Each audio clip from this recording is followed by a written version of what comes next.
रुख दिल्ली के रण का करते हैं, जहां हमने आपके लिए दिल्ली चुनाव का पी फैक्टर डिकोड किया है। दिल्ली में जिसके साथ ये पी फैक्टर होता है, मुख्यमंत्री की कुर्सी तक वही पहुंच पाता है। ये हम नहीं बल्कि सियासी समीकरण कह रहे हैं। इस पी फैक्टर में पी का मतलब पंजाबी, पूर्वांचली और पहाड़ी वोटर्स से है। यहाँ पर पहाड़ी, उत्तराखंड और हिमाचल मूल के लोगों के लिए लिखा गया है। दिल्ली में जिसकी तरफ ये पी फैक्टर झुकता है, उसका सियासी पलड़ा भारी नजर आता है। आंकड़ों के लिहाज से इस पी फैक्टर की सियासी ताकत वाली फाइल हम आपके लिए खोलेंगे।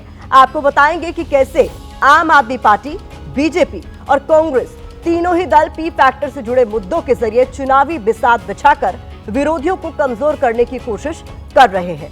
शुरुआत पी फैक्टर के पंजाबी पार्ट से करते हैं, जिस पर इस समय दिल्ली के सियासी गलियारों में उबाल है। बीजेपी से लेकर आम आदमी पार्टी तक दोनों दल एक दूसरे पर पंजाबियों के अपमान का आरोप लगा रहे हैं। इस विवाद में सबसे नई हलचल उठी है नई दिल्ली सीट से बीजेपी उम्मीदवार प्रवेश वर्मा के एक बयान से। प्रवेश वर्मा ने आरोप लगाया कि दिल्ली चुनाव में पंजाब की सरकारी मशीनरी का दुरुपयोग हो रहा है और पंजाब की हजारों गाड़ियों के जरिए दिल्ली में आम आदमी पार्टी का प्रचार किया जा रहा है। लेकिन आरोप लगाते समय वो कुछ ऐसा बोल गए जिस पर दोनों तरफ से दिल्ली की सियासत में जुबानी तलवारें खिंच गई। सबसे पहले हम आपको प्रवेश वर्मा का वही बयान सुनवाते हैं। हजारों की संख्या में यहाँ पे पंजाब के नंबर की गाड़ियां घूम रही हैं। उनमें कौन लोग हैं? यहाँ पे 26 जनवरी को मनाने की तैयारी चल रही है।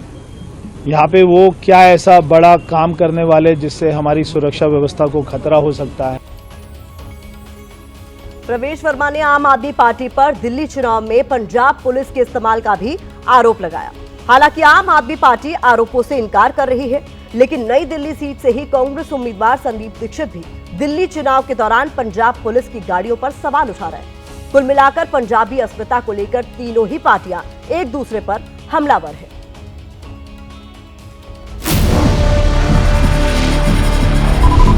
प्रवेश वर्मा जी ने कहा कि पंजाब की गाड़ियां घूम रही हैं, पता नहीं कौन लोग हैं उनमें, और 26 जनवरी गणतंत्र दिवस के लिए सुरक्षा के लिए ये खतरा है। तो क्या सारे पंजाबी आतंकवादी हैं? क्या सारे पंजाबी देश के लिए खतरा हैं? जो इन्होंने मेरे ऊपर ये कहा है कि मैंने किसी का अपमान किया है, तो ये बहुत ही शर्म की बात है। आज मैं अरविंद केजरीवाल और पंजाब के मुख्यमंत्री भगवंत मान के ऊपर में 50-50 करोड़ का मानहानि का मुकदमा कर रहा हूँ। देश की राजधानी यहाँ तो सारे राज्यों की गाड़ी आती है, फिर आगे कह रहा है 26 जनवरी के लिए खतरा है। तो क्या पंजाबी आतंकवादी हैं? तुमने खतरा कैसे कह दिया?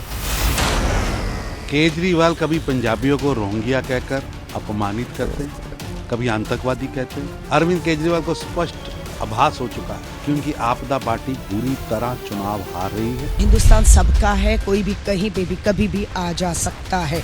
ऐसा नहीं कि अब चुनाव में पंजाब से गाड़ी आ रही है तो भाजपा खतरे में आ गई है ना।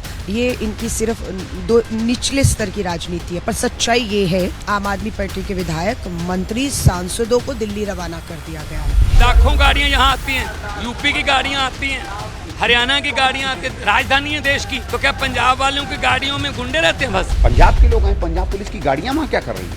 वो कैसे कैंपेन कर सकती हैं? पंजाब पुलिस की गाड़ियां हैं, पंजाब सरकार की गाड़ियां तो दिल्ली में आनी ही नहीं चाहिए चुनाव के समय। तो पंजाबियों के सम्मान के लिए दिल्ली में सियासी दल एक दूसरे पर हमलावर है। तो इसके पीछे है दिल्ली चुनाव से पहले पंजाबियों के बीच अपने पक्ष में माहौल बनाने की कोशिश। दिल्ली में करीब 20 से 22% पंजाबी मूल के वोटर हैं। इनमें 3% से ज्यादा सिख वोटर हैं। पंजाबी वोटर दिल्ली विधानसभा की 20 सीटों पर हार जीत का फैसला करते हैं। इनमें से कुछ जगहों पर पंजाबी वोटर्स की संख्या 25% से भी ज्यादा है।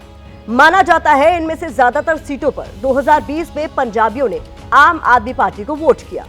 पंजाबी वोटर्स के दबदबे वाली विधानसभा सीटों में 8 सीटें ऐसी हैं जिन पर सिख समुदाय ज्यादा असरदार है। आपकी टीवी स्क्रीन पर दिल्ली की सिख बहुल सीटें हैं। आंकड़े कहते हैं कि सिख वोटर ने भी जिधर का मन बनाया, दिल्ली की सत्ता में वही आया। 2013 में इन 8 सीटों में से 4 पर आम आदमी पार्टी को और 3 पर बीजेपी को जीत मिली थी। उसके बाद 2015 और 2020 में 8 सीटों पर आम आदमी पार्टी ने जीत दर्ज की। दिल्ली विधानसभा चुनाव के इन आंकड़ों की अहमियत बीजेपी, आम आदमी पार्टी और कांग्रेस तीनों अच्छे से समझते हैं और इसीलिए तीनों ही राजनीतिक दल खुद को पंजाबियों का सबसे बड़ा हितैषी साबित करने में जुट गए हैं। बात अगर बीजेपी की करें तो 1993 में दिल्ली में आई बीजेपी की सत्ता में पंजाबी वोटर्स का अहम योगदान माना जाता है। राजनीतिक जानकार मानते हैं कि सवर्णों, वैश्य समाज और पंजाबियों के गठजोड़ वाले फॉर्मूले ने बीजेपी को दिल्ली में सत्ता दिलाई थी और इसीलिए बीजेपी एक बार फिर पंजाबियों को पक्ष में करके सत्ता की सीढ़ियों का प्लान बना रही है। दिल्ली में पंजाबी, खासकर सिख बिरादरी व्यापार करती है, जिनमें दुकान मालिक से लेकर बिल्डर, ट्रांसपोर्टर और बड़े उद्योगपति तक शामिल हैं। ये सिर्फ वोट नहीं देते बल्कि आर्थिक और सामाजिक रूप से भी चुनाव में फायदा पहुंचाते हैं। इसीलिए भी दिल्ली में पंजाबी बेहद अहम है। अब बात दिल्ली चुनाव में पी फैक्टर के बाकी बचे दो हिस्से पूर्वांचली और पहाड़ी या उत्तराखंड वोटर की भी कर लेते हैं। पूरे पूर्वांचली लोग, पूर्वांचली उत्तर प्रदेश, बिहार। पूर्वांचलियों का कौन अपना और कौन पराया, दिल्ली चुनाव में इसी पर छिड़ी जंग सारी दुनिया ने देखी। वजह भी बड़ी खास है, पूर्वांचलियों की आबादी और उनका वोट बैंक। इनके बिना दिल्ली चुनाव की वैतरणी पार करना करीब करीब नामुमकिन है। इसीलिए पूर्वांचल के हितों की पिठ पर भी हर पार्टी बैटिंग कर रही है। दिल्ली के वोटर्स में करीब 30% हिस्सा पूर्वांचली वोटर्स का है। ये सीधे तौर पर दिल्ली की 29 सीटों पर निर्णायक है। इन 29 सीटों पर 20% से ज्यादा पूर्वांचली वोटर्स हैं। 2020 के विधानसभा चुनाव में इन्हीं 29 सीटों में से 24 आम आदमी पार्टी ने जीती थी, जबकि 5 सीटें बीजेपी के खाते में गई थी। यही वजह है कि इस बार पूर्वांचली वोटर्स को लेकर बीजेपी फुल एक्शन में है। इसके तहत पूर्वांचली वोट को पक्ष में करने की जिम्मेदारी यूपी बिहार के करीब 100 नेताओं को दी गई है। असम बीजेपी के प्रभारी हरीश द्विवेदी उस टीम के प्रभारी हैं। लक्ष्य को हासिल करने के लिए कल यानी 23 जनवरी से टीम जमीन पर उतरेगी, लेकिन उससे पहले कल दोपहर 2 बजे दिल्ली विजय मिशन पर लगाए गए सभी बीजेपी नेताओं की बैठक होगी। खास बात यह है कि खुद प्रधानमंत्री मोदी दिल्ली विजय को लेकर जनता से लेकर कार्यकर्ताओं के बीच जा रहे हैं।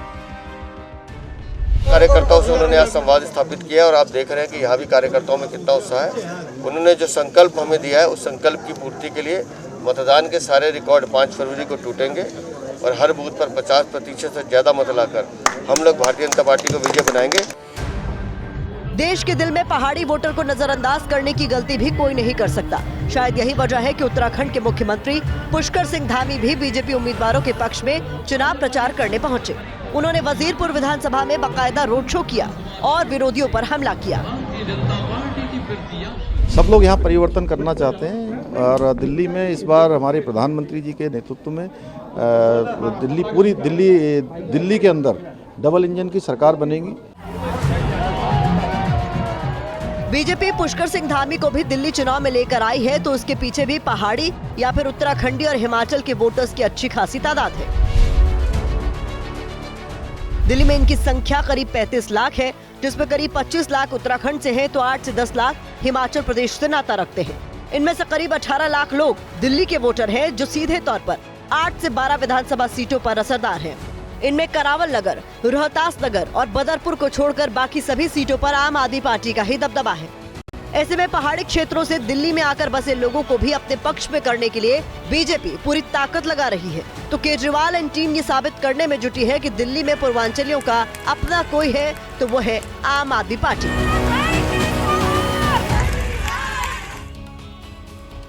हमारी ये खबर देखने के बाद आपको समझ में आ गया होगा कि क्यों दिल्ली के चुनावी रण में पूर्वांचली, पंजाबी और पहाड़ी समुदाय को साधने के लिए हर पार्टी की तरफ से ताकत झोंकी जा रही है। अब देखना यह होगा कि दिल्ली के वोटर्स किस पर भरोसा जताते हैं।